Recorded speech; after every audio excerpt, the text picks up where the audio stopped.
আমাদের দেশে কিছু কিছু মানুষের কাছে কিছু কিছু লকব খুব নাম করা লকব। আমাদেরকে আজকে থেকে 4-5 বছর আগে বলা হতো, তোমরা যত ভালোই বক্তব্য দাও, তোমরা তো আর আজহারে পড়ো নাই। আজহার বিশ্ববিদ্যালয় কি আমাদের এই বাঙালির একটা বড় আবেগ আছে। এই আজহার নামটার সাথে আমাদের দেশের যুবকদের একটা বড় কানেকশন আছে। তারা মনে করে আজহার মানে হকের মাপকাঠি। দলিলকে একটু বলি আপনাদেরকে। মিজানুর রহমান আজহারি হাফিজাহুল্লাহ, তিনি আজহার নামটাকে যেভাবে আমাদের বাংলাদেশের মানুষের কান পর্যন্ত পৌঁছাইছে, তার আগ পর্যন্ত 3% মানুষও আজহারের নাম ওইভাবে শোনে নাই, অফিসিয়ালি শোনে নাই। সারা পৃথিবীর প্রাচীনতম বিশ্ববিদ্যালয়ের একটি হলো মিশর আল আজহার বিশ্ববিদ্যালয়। তার সঙ্গে বাঙালির আবেগ জড়িত। দুর্ভাগ্যজনক বশত আমার এই কথা শুনে আপনি কতটুকু ধাক্কা লাগবে আমি জানি না, সেই আজহারে 63 দিন ব্যাপী ঈদে মিলাদুন নবী পালিত হয়। তাহলে তাদের আকীদা কি শুদ্ধ হলো? ভালো হলো? তাদের কাছে শিয়াদের পড়াশোনা করার জন্য শিয়াদেরও একটা ক্লাস আছে। তার মানে তুমি অমুসলিম হবে, কোনো অসুবিধা নাই। শিয়াদেরকে আমরা অধিকাংশ ক্ষেত্রে তাদের মুসলিম বলার কোনো সুযোগ নাই। যে জঘন্য আকীদা লালন করে, রাসূলের পরিবারের প্রতি যে পরিমাণ নোংরা ভাষায় গালি দেয়, এটা কোনো মুমিনের স্বভাব হতে পারে? যেই আজহারকে আমাদের দেশের মানুষ নামের উপরে লক্ষ লক্ষ লোক জড়ো হয়, ওই আজহারের অফিসিয়াল সিদ্ধান্ত তাদের ওখান থেকে পড়াশোনা করে আসার পরে ওখানকার ছাত্ররা কিতাবে দেখাচ্ছে, দেখেন ওই মিশরের জাতীয় পত্রিকায় নিউজ হয়েছে আমাদের আজহার বিশ্ববিদ্যালয়ে 63 দিন ব্যাপী ঈদে মিলাদুন নবী পালিত হয়। এটা হলে শিক্ষা ব্যবস্থার অবস্থাটা বোঝালাম আপনাকে। এই মিলাদুন নবী পড়া যাবে না, করা যাবে না, এটা যে বেদাত, এই কথাটা আমি আমার নিজের জন্মস্থান পাবনা সুধানগরে আজকে থেকে 15 বছর আগে যদি বলতাম তো পিঠের চামড়া থাকতো না। মানুষের এটা জানা ছিল না যে এইরকম একটা ইবাদতকে বেদাত বলে বেঁচে থাকা যায়। 10ই মুহররম, 12ই রবিউল আউয়াল, এই সমস্ত দিবসগুলো মুসলমানদের, বাঙালির মুসলমানদের ভিতরে এমন ভাবে আমাদের রক্তের সাথে প্রায় মিশে গেছিল যে এইটার সাথেই আমাদের ঈমান জড়িত। এই দিনগুলো নাই আমরা নাই, এই দিনগুলো আছি আমরা আছি। যেমন একটা ব্যক্তি ফজর নাই, জোহর নাই, আসর নাই, মাগরিব নাই, এশায় নাই, এই লোকটাকে যদি মনে হয় যে না কোনোদিন একটু খুঁজে বের করব, তাহলে তাকে 10ই মুহররম পাবেন। তাকে 12ই রবিউল আউয়ালের দিন মিছিলে হোক, রাত্রি জাগ্রতের মাধ্যমে হোক, কোনো না কোনো ভাবে তার হাজিরা পাবেন। এটা হলো আমাদের দেশের আবেগ। এইবার আপনাদেরকে একটু ঈদে মিলাদুন নবীর ডেলিভারি সম্পর্কে আমরা আলোচনা করি। আসলে আসলো কোন জায়গা থেকে, কিভাবে শুরু হলো, এটা জানার দরকার আছে কিনা। প্রথমে আমরা শব্দের অর্থের দিকে তাকাই। আমার এই খুতবার শুরু থেকে শেষ পর্যন্ত যদি আপনারা ভালো করে শোনেন, আপনাদের মনে হবে আমি অনেক আগে থেকে প্ল্যান করছি, আমি সুন্দর করে সাজায় বলবো ইনশাআল্লাহ। মিলাদুন নবী শব্দের অর্থ হল নবীর জন্ম। কি বললাম? নবীর জন্ম। এই শব্দের অর্থের দৃষ্টিতে তাকালে বোঝা যায় মিলাদুন নবী যে অস্বীকার করে সে কি মুসলিম? মুসলিম তো দূরের কথা, ওটা মানুষই না।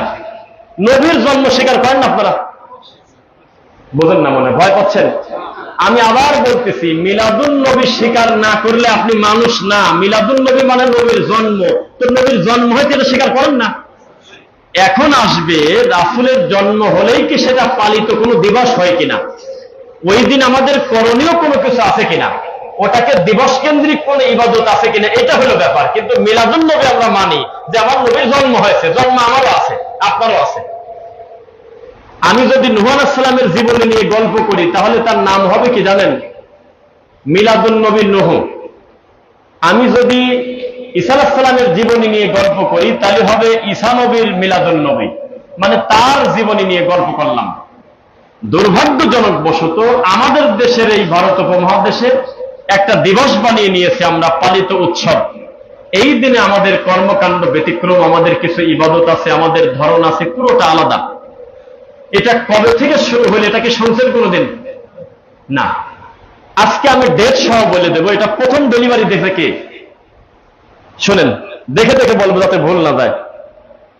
ফাতেমীয় শিয়া রাজবংশ ৪র্থ শতাব্দী হিজরিতে মিশরে শিয়া খলিফার একজন 362 হিজরি 972 খ্রিস্টাব্দে এই মাউলুদ উৎসব তিনি প্রথম চালু করে এবং এটার সঙ্গে তিনি ফাতেমা, আলী, হাসান, হোসাইন এই 4 জনকেও জুড়ে দেয় যাতে মার্কেটটা ভালোভাবে পাওয়া যায়।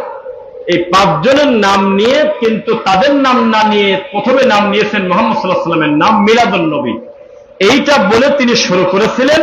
আর তিনি মানুষকে বললেন, আমার উদ্দেশ্য এটা যাতে আমার নবীর প্রেমটা তোমাদের অন্তরে জাগ্রত হয়, বছরে একটা দিন হলেও যাতে আমার নবীর শান মান সম্পর্কে তোমরা জানতে পারো। তখনকার লোকজন বলল যে কথা তো খারাপ না, নবীর মর্যাদা নিয়ে আলোচনা করা কি দোষের কিছু না ভালো কিছু, বলেন আপনারা? তখন আর কেউ বিরোধিতা করে নাই। আর ওই সময় তারা কোনো র্যালিও করে নাই।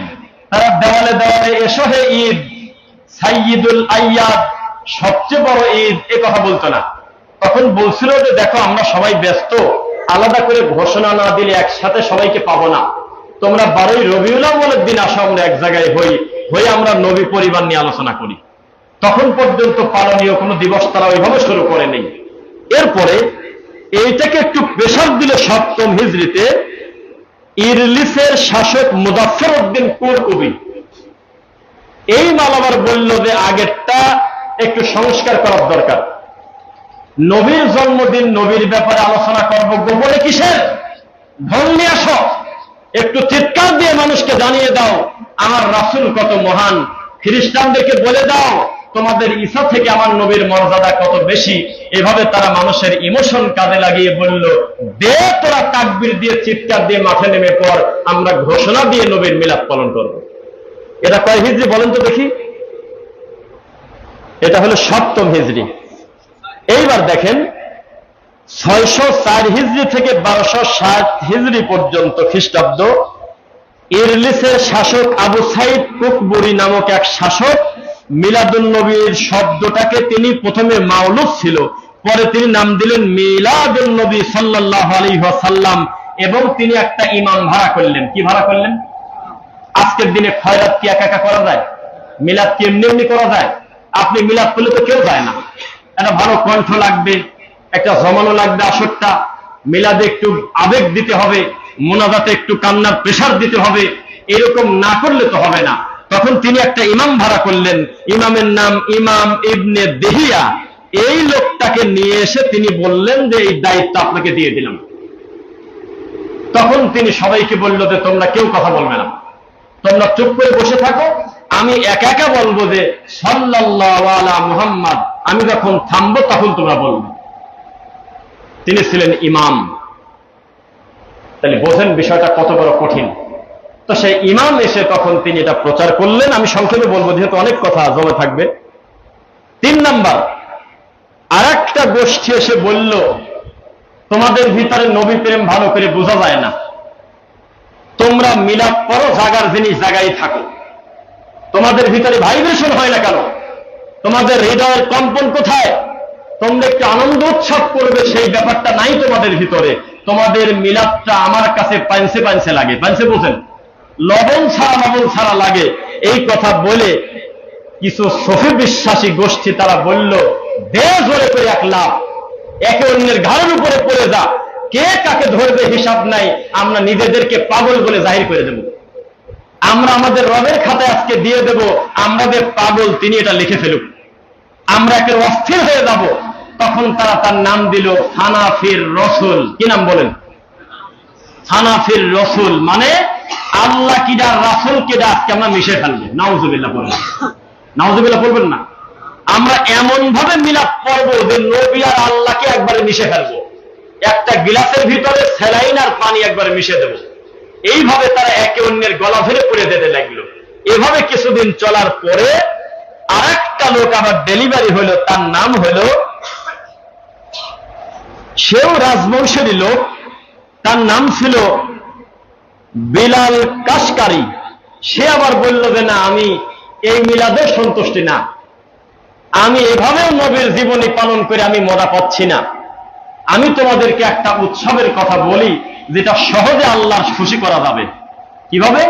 তো বলল, আমরা আমাদের ভিতর থেকে একজনকে নেতা মানি, একজনকে আমরা আমিরের চেয়ারে বসাই, তার গলায় কিছু মালা দেই, তাকে আমরা সম্মানের সাথে সামনে আগাই, আর পিছন থেকে আমরা তাকবীর দেব, আর ওনাকে আমরা নিয়ে রেলি করে থাকবো, আর বলতে থাকবো ফাবিযালিকা ফালইফরাহু, হে আল্লাহ দেখো তোমার নবী পায়ে আমরা কত খুশি হয়েছি। কোন দুঃখে কেমন লাগে। কোরআনের আয়াত নিয়েছে এখান থেকে, কুল বিফাদলিল্লাহি ওয়া বিরহমাতিহি ফাবিযালিকা ফালইফরাহু। আল্লাহই তো বলছে তোমরা আমি আল্লাহর নিয়ামত পেয়ে তোমরা খুশি হয়ে যাও, তা আমরা খুশি হয়ে গেছি। যেই খুশিটার সংস্করণ বর্তমানে চট্টগ্রামে তাহের ঠাকুর। কি ঠাকুর?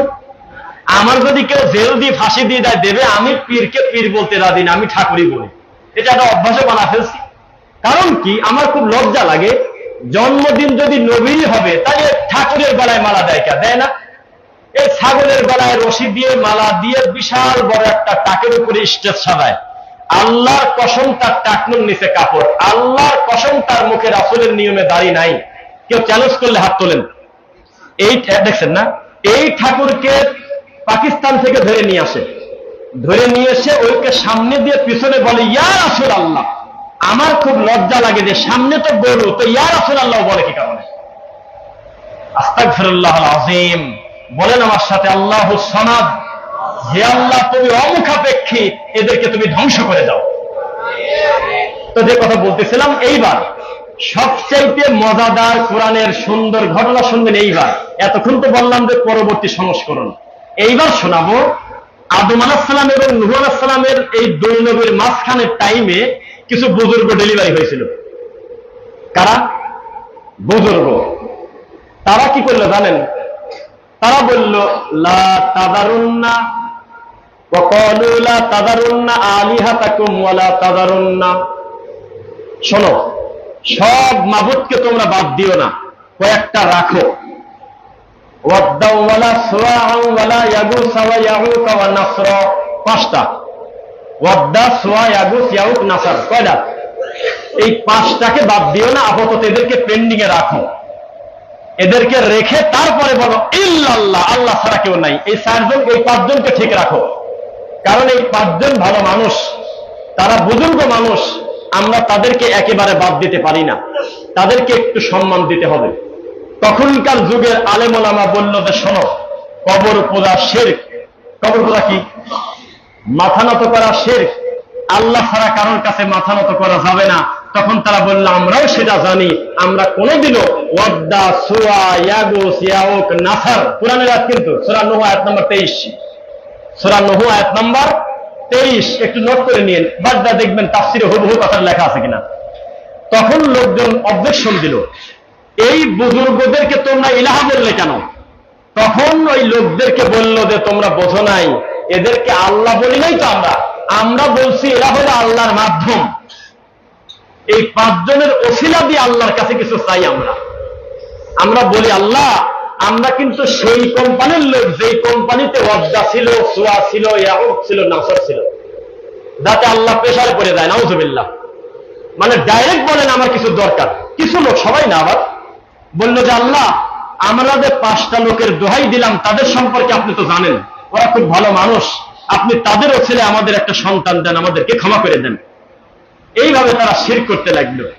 এরপরে পরবর্তী জেনারেশন এসে বলল আব্বা, এই পাঁচটা লোকের কবর তো দিন দিন মিশে যাবে, খুঁজে পাওয়া যাবে না, তো একটা পাথর দিয়ে হলে একটা মার্কিং করে দেন।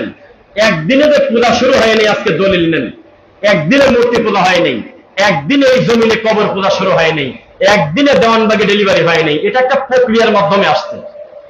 তখন বললো যে তাহলে শোনো, নবী বলেছে খবরদার কবর পাকা করো না, এটা বাবা জানে, তাহলে কবরের আশপাশ দিয়ে একটা পাথর দাও, দূর থেকে তাকালে যাতে বুঝি যে এটা খুব বড় হুজুরের কবর।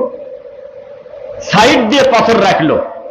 কিছুদিন পর দেখা গেল ছাগল গোটা দেয়, কুত্তা আসে, কোথায় কার পাথর কোথায় চলে যায়। আর একজন বলল শোনো, মূল কবরটা মাটি থাকুক, সাইড দিয়ে একটু পাকা করে দাও। এইভাবে আস্তে আস্তে অতিভক্তি করতে গিয়ে তারা একটা পর্যায়ে বলল আল্লাহ, তুমি যদি বলো তুমি ছাড়া কোনো ইলাহা নাই, আমরা মানবো না, তুমি ছাড়া রব নাই মানি নেব, কিন্তু ইলাহা নাই তা মানবো না।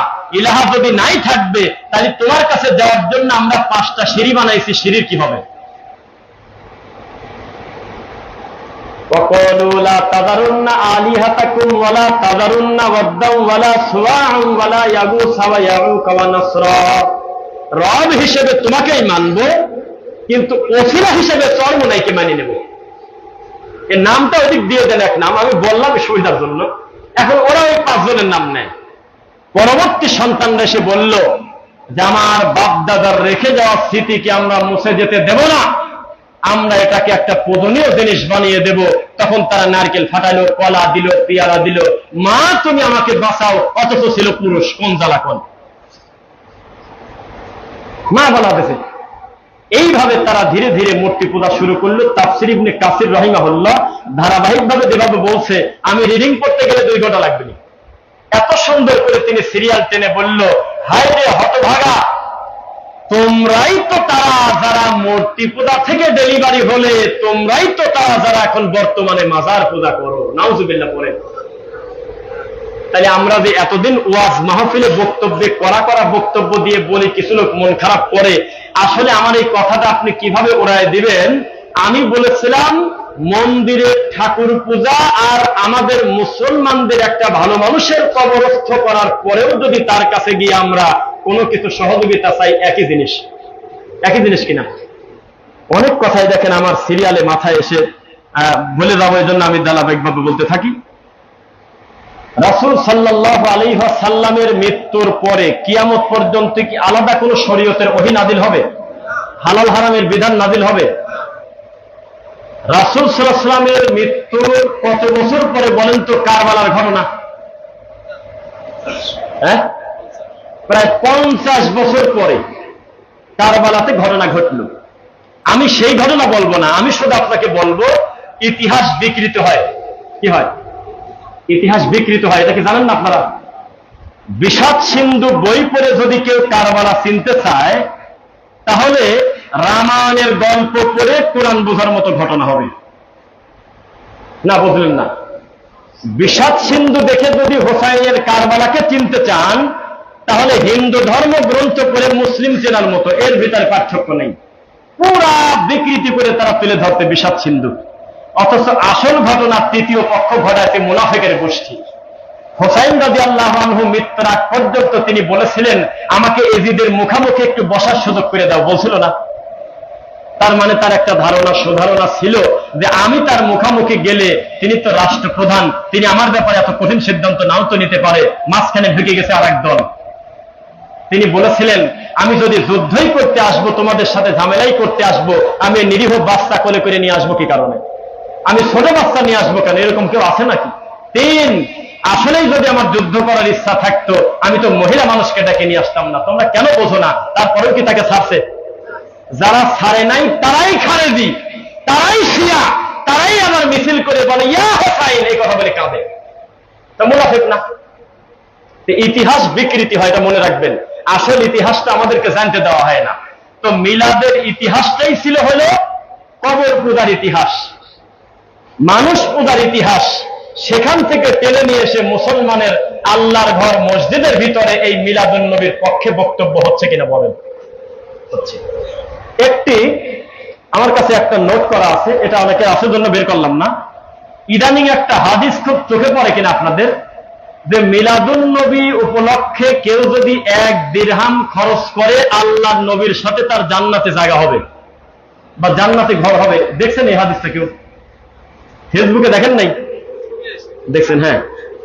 তো বিশ্বাস করেন, আল্লাহ তোমার ঘরে দাঁড়ায় বলতেছি, আল্লাহর কসম, হুবহু এই হাদিসের উপরে আমল করতে আমাদের ওস্তাদরা কামেল মাদ্রাসার ফাজিলের ক্লাসে পড়াইছে। যদি আমি মিথ্যুক হই, আমার উপরে আল্লাহ লানত অটোমেটিক।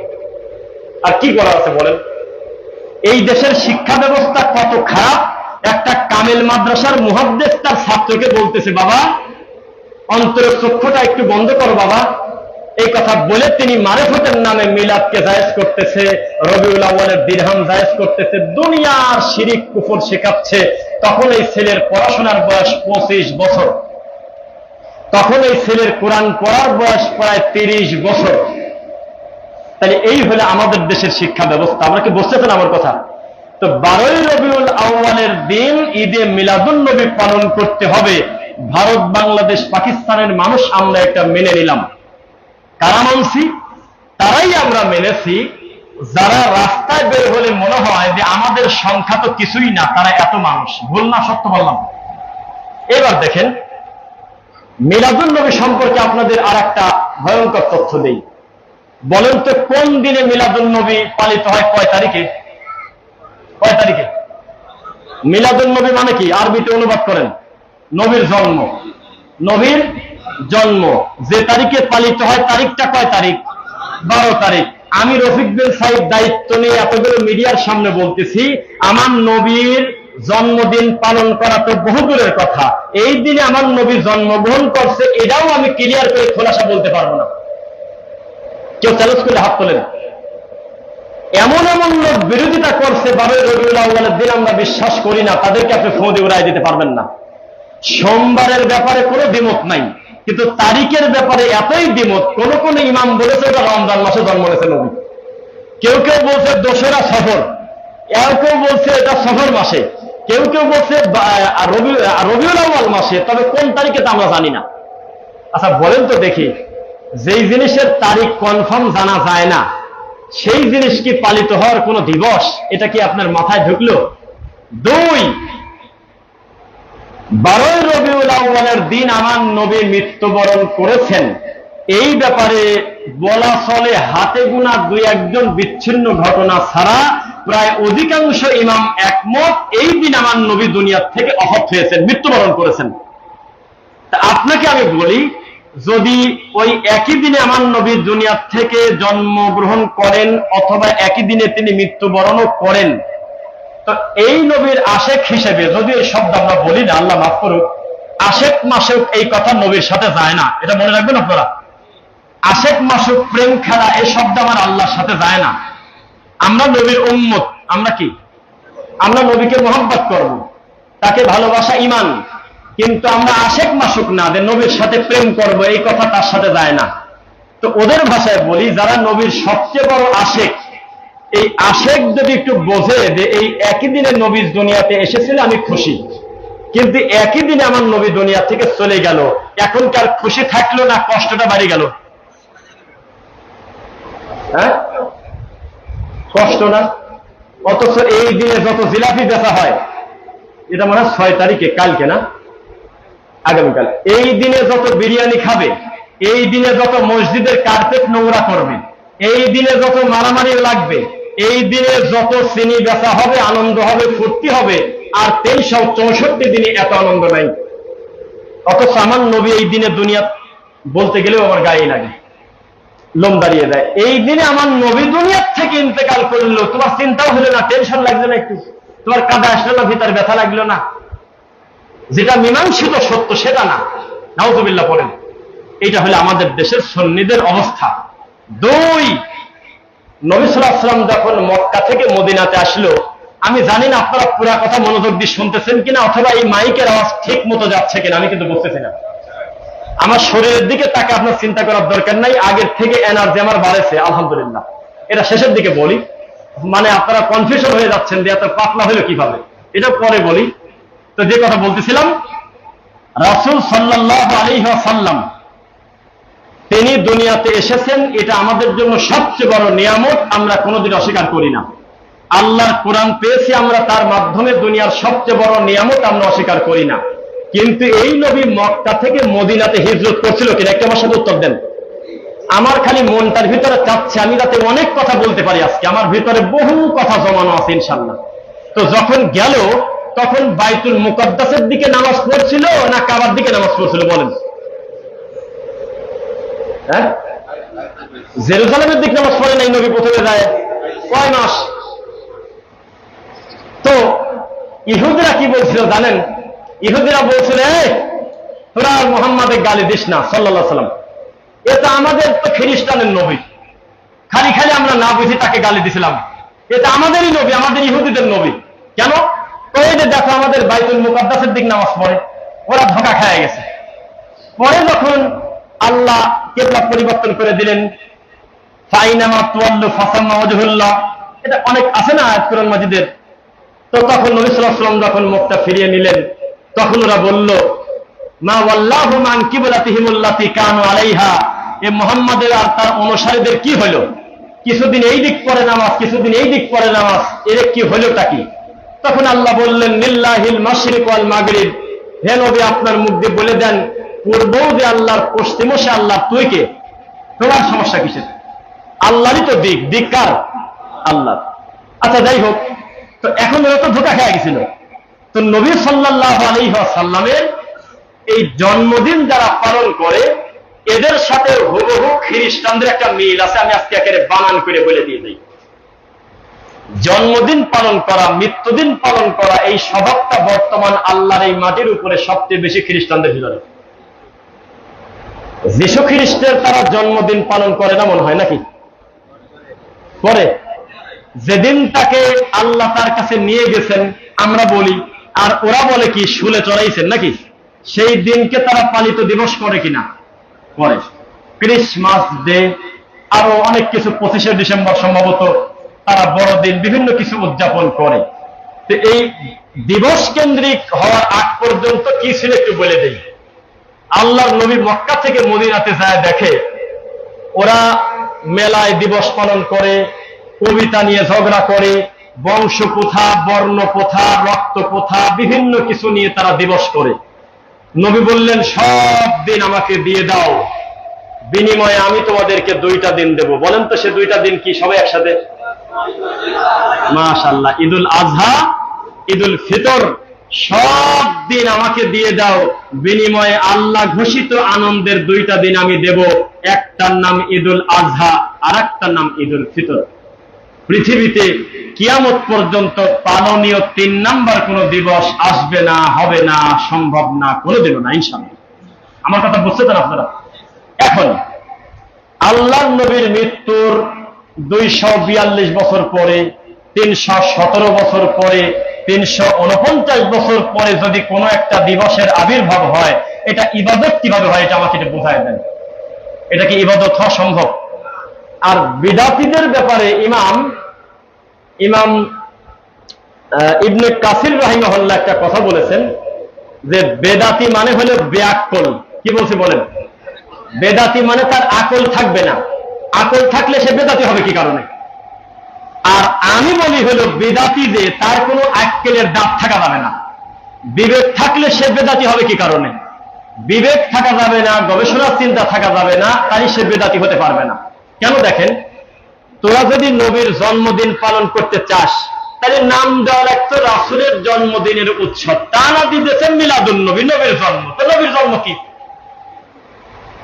না বোঝে আরবি, না বোঝে ইংলিশ, না বোঝে বাংলা, কিচ্ছু বলতে কিছু বোঝে না। ইয়া আইয়ুহাল্লাযীনা আমানু সাল্লু আলাইহি ওয়া সাল্লিমু তাসলিমা আছে কিনা? শোনেন, ফরিদপুর সদরপুরের নাম শুনেছেন? এখানে সাক্ষী কেউ আছে কিনা? নাই মনে হয়। আছে, রতন ভাই আছে। আমরা আটটসির পাঁচিরের পাশ দিয়ে আমরা একটা মাহফিলে যাচ্ছিলাম, জায়গার নাম সদরপুর, তবে দক্ষিণ পাড়া। একটা জালসায় যখন আমরা যাই, তখন ওখানে এমনি আনুষ্ঠানিক কোনই হয়, হয়তো সবার গায়ে গলায় লাল গামছা বা কাজকাম পরে ছাগল নিয়ে যায়। তা আমরা যখন ওই মাহফিলে গেলাম, আমি বাদে বাকি 3টা বক্তাই হলো কুসুম গরম সুন্নি না, একেবারে হাইব্রিড সুন্নি। মানে হালকা গরম না, একেবারে পুরাটা সুন্নি, খুব বড় ধরনের গরম। এই 3টা বক্তার গ্যাপে আমাদের একজন প্রবাসী ভাই, তিনি কৌশলে আমাকে ঢোকাইছেন যে আপনি আগে যাবেন না, একেবারে এক জায়গায় বসে থাকবেন, টাইম হবে উঠে 40 মিনিট বক্তব্য তাড়াহুড়া করে গাড়ি নিয়ে চলে যাবেন। এটা আমার মনের ইচ্ছা, আপনাকে 2টা কথা বলাবো। তা আমি যখন স্টেজে উঠেছি, তা আমি তখন বলতেছি, ইন্নাল্লাহা ওয়া মালাইকাতাহু ইউসাল্লুনা আলান নবী ইয়া আইয়ুহাল্লাযীনা আমানু সাল্লু আলাইহি ওয়া সাল্লিমু তাসলিমা বলে আমি চুপ করছি। এখন দেখি দিয়ে একাই মিলাদ করতেছি। তো পরে আমি ওই মাইকে বলতেছি, আল্লাহুম্মা সাল্লি আলা মুহাম্মাদ ওয়া আলা আলি মুহাম্মাদ। আল্লাহর কসম, সাইড থেকে একটা মুরব্বী উঠে চলে যাচ্ছে আর বলতেছে, এদের ওহাবি হুজুর, উনি সবচেয়ে দামি দরুদ মানতে পারতেছে না, যে দরুদ ছাড়া নামাজ হয় না, ওটা উনি মানতেই পারল না। উনি ওয়াজে বসলেই না, উনি বলতেছে এটা ওহাবি হুজুর। আমি সাল্লিমু তাসলিমা বলার পর আল্লাহুম্মা কেন বললাম? এটা আমার পাপ। ওনার দেখে দেখে আরো কয়েকজন উঠে গেল, আশপাশে খুব হট্টগোল লাগাই নিল, আমরা ওই ভিতরে কথা বলতে থাকলাম। তো মানুষ কিভাবে কোরআন মাজিদের আয়াত বিকৃতি করে এইটা একটু বোঝানোর জন্য বললাম। কোরআনে আছে ফাবিযালিকা ফালইফরাহু, রহমত পাইলে আনন্দ করো। এই রহমত কাকে বলে? ইমাম ইবনে কাসির রাহিমাহুল্লাহ তার তাফসীর ইবনে কাসিরে লেখছে, এক কোরআন, দুই ঈমান। কি বলছে বলেন? এক নাম্বার কি, দুই নাম্বার কি? আর এই কামনা করলে কেরা? দেখেন, তোমরা যে ঈমান পাইছো আর কোরআন পাইছো, কিতাব পাইছো, এ কারণে আত্মতৃপ্তি লাভ করো, এখানে তাই লেখা। এইটা অনুবাদ করতেছে নবী পেয়েছো, মিলাদ করো, আল্লাহ বলে মিলাদ করে। আচ্ছা, এই লজ্জার কথা না?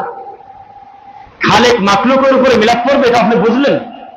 ইন্নাল্লাহা ওয়া মালাইকাতাহু ইউসাল্লুনা আলান নবী, ওরা অনুবাদ করতেছে নিশ্চয়ই আল্লাহ এবং তার ফেরেশতা মণ্ডলীরা মিলাদ করে। ইয়া আইয়ুহাল্লাযীনা আমানু, হে ঈমানদাররা, সাল্লু আলাইহি ওয়া সাল্লিমু তাসলিমা, আল্লাহ আর ফেরেশতাদের মতো তোমরাও মিলাদ করো। বলেন, সহ্য করা যায় এগুলো? কোরআন মাজিদের আয়াতকে কিভাবে বিকৃতি করে আপনি বোঝেন? অথচ এখানে হওয়ার অর্থ ছিল কি জানেন? আমার আল্লাহর উপরে যখন কথাটা আসবে তখন হবে আল্লাহর দয়া, আল্লাহর কি? ফেরেশতার উপরে যখন কথাটা আসবে দরুদের সালামের, তখন তার অর্থ হবে দুআ। কথা বলেন না? আর আমাদের উপরে যখন কথাটা আসবে তার অর্থ হবে আল্লাহুম্মা সাল্লি আলা মুহাম্মদ, আল্লাহুম্মা বারিক আলা মুহাম্মদ সাল্লাল্লাহু আলাইহি ওয়া সাল্লাম, আল্লাহুম্মা সাল্লি আলাইহি, আল্লাহুম্মা বারিক আলাইহি, আসসালামু আলাইকা ইয়া রাসূলুল্লাহ। এইটা কিন্তু আল্লাহ কি তাই করবে? এটা মানাই যায়? লজ্জা লাগে না? বলেন তো। এখন মনে করেন আল্লাহ মাফ করে বলা অন্যায়, আল্লাহ বলতেছে তার নবীকে আসসালামু আলাইকা ইয়া আইয়ুহান নবী। তার অর্থ কি? আপনার উপরে শান্তি দিক হে নবী, আল্লাহ আপনার উপরে শান্তি দিক। আল্লাহ কোন আল্লাহর কাছে শান্তি চাচ্ছে বলেন? এটা বিবেক বলে কি? আল্লাহু সামাদ এই কথা টিকলো তখন? আর কুল হুয়াল্লাহু আহাদ এই কথার দাম থাকলো? এরপরে বলতেছে যে ওই মিলাদ, এগুলি সব রবিউল আউয়ালেরই ওয়াজ। বলতেছে যে আত্তাহিয়াত, দরুদ, দোয়া, মাসুরা কোথায় পেয়েছিস হে ওয়াহাবীরা? এটা তো আমার নবীর মিলাদ থেকে পেয়েছিস। কিভাবে? কয় যে আল্লাহর নবীকে আল্লাহ মিলাদে নিয়েছে, তখন নাকি দুইজনের ভিতরে কথোপকথন হয়। একজন বলেছে আসসালামু আলাইকা আইয়ুহান নবী ওয়া রাহমাতুল্লাহি ওয়া বারাকাতুহু, উপর দিয়ে আল্লাহই নাকি নবীকে সালাম দিয়েছেন। তখন নবী নাকি বলল যে আমার মনটা ভরল না, আপনি খালি আমাকে সালাম দিলেন কেন? আসসালামু আলাইনা ওয়া আলা ইবাদিল্লাহিস সালিহিন, আপনার সমস্ত সালেহীন আমার উম্মতদের উপরে আপনি সালাম দিয়ে দেন। এটাই তো ওয়াজ জানতাম, এটাই তো জানতাম যে আত্তাহিয়াতু নাজিল হওয়ার এটাই ইতিহাস। আস্তাগফিরুল্লাহল আযীম। কিসের সাথে কি লাগিয়ে গোটা ইসলামটাকে বিকৃতি করে এই মিলাদকে প্রতিষ্ঠিত করেছে আমাদের এই দেশে। কথা বুঝতেছেন? আর দলিলগুলো কি? মানে একজন বলছিল যেখানে 10 তলা বিল্ডিং করবো, সবই রেডি। কয় তলায় কি হবে, কোন ফ্লোরে কি হবে, কোথায় লিফট থাকবে, কোথায় সিঁড়ি হবে, কোথায় গ্রাউন্ড ফ্লোর হবে, কি হবে কি হবে, সব রেডি। তো কয় যে কাজে হাত দিচ্ছে না, কয় খালি একটা জিনিসই নাই, সেটা হলো টাকা। তো এতক্ষণ যে প্ল্যান বললো আর কিছু থাকলো? তো মিলাদ যারা উদযাপন করে তাদের কাছে সব আছে, খালি দলিলটা নাই। নাকি ভুল বলছি আমি? সব আছে, খালি দলিলটা নেই। এক একজনের দলিল মাওয়াহিবুল লাদুন্নিয়া। আচ্ছা কোন তো জ্বালা, এক একজনের দলিল হলো কিতাবে হালবিয়া, এক একজনের দলিল হলো কাশফুল মাশাক, এক একজনের দলিল হলো পরবর্তী 600 বছর পরে মাজার পূজারী, কবর পূজারী লেখছে, ওই সব বই থেকে টেনে নিয়ে আসে। এদের দলিল কি? আশরাফ আলী থানভী নাকি একদিন বলছিল যে আমার নবীকে আমি এভাবে বসে বসে দরুদ সালাম দিয়ে মনে শান্তি পাইনি। আমি যখন মাঝে মধ্যে দাঁড়িয়ে বলি ইয়া নবী সালাম আলাইকা, তখন আমার ভিতরে একটা আত্মতৃপ্তি আসে। তাহলে কি বুঝলেন আপনারা? উক্ত কথা দ্বারা বোঝা গেল মিলাদুন নবী হক, ঠিক কিনা বলুন? এই বলে ওয়াজ। আর আমাদের দেশে এই সমস্ত নোংরামিকে যারা জায়েজ করে তাদের একজনের নাম বলি শরীয়তের কারণে, ব্যক্তিগত আক্রোশের কারণে না। সে লোকটা জাতে মাতাল, তালে ঠিক, খুব ঘাঘু মাল আমি যাকে বলি। কারণ এ তো বর্ডার পার করে আসা ঠাকুর। এই লোককে কয়েকদিন আগে জিজ্ঞাসা করছে সম্ভবত খালেদ মহিউদ্দিন নামে একজন উপস্থাপক সাংবাদিক, যে বলেন তো আব্বাসী হুজুর সফিবাদ কাকে বলে, সফিবাদ বিষয়ে কিছু বলেন। আমি তো আকাশ ভেঙে পড়ার মতো অবস্থা, মাথায় ভিডিওটা আছে।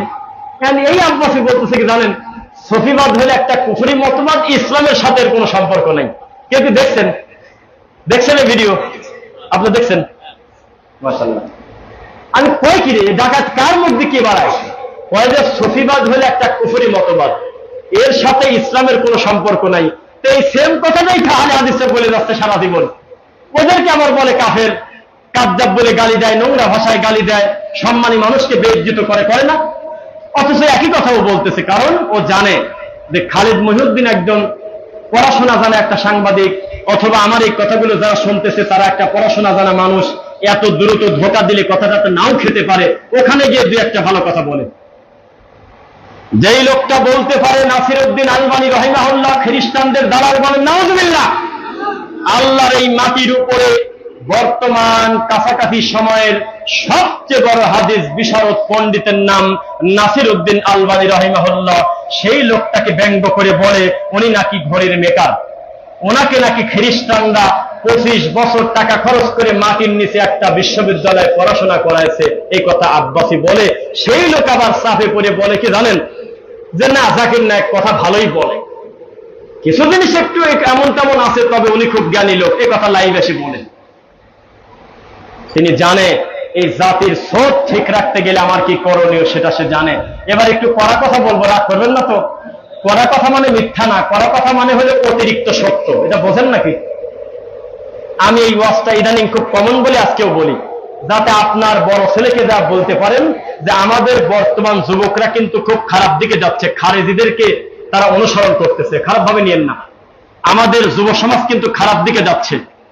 আমি বলেছিলাম আমরা হলে সেই অসভ্য জাতি, আমাদের ডান পাশে যদি কাবাঘরের ইমাম আব্দুর রহমান সুদাইসের ছবি দেন এক পাশে যদি জাহান্নামের কুকুর কিলাবুন্নার খারেজি রাফেজি শিয়া ওই খোমেনির ছবি দিয়ে যদি লেখেন যে 1 ঘন্টার সময় একজনের লাইক একজনের লাভ, এই লোক এই জাহান্নামের কুকুর যদি ভোটটা বেশি না পায়, আমি রফিক বিন সাইদ বক্তব্য দেব না।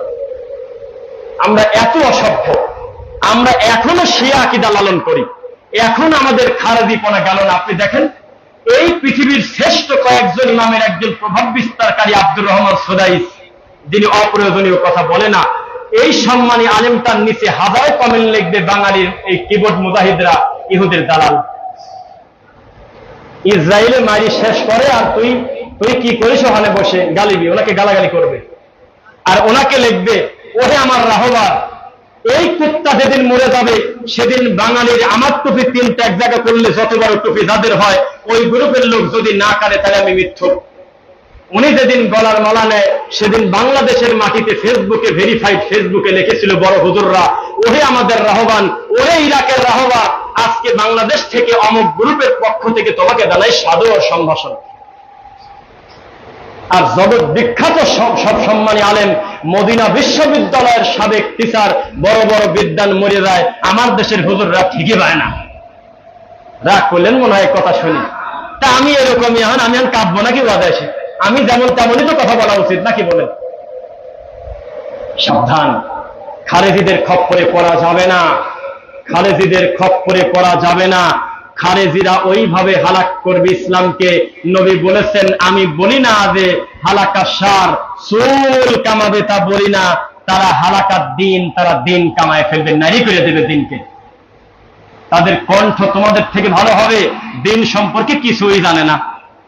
শোনেন, আমাদের এই বাংলাদেশে প্রতি বছর সারা পৃথিবীর শ্রেষ্ঠ হাফেজ হয় না 1-2 করে?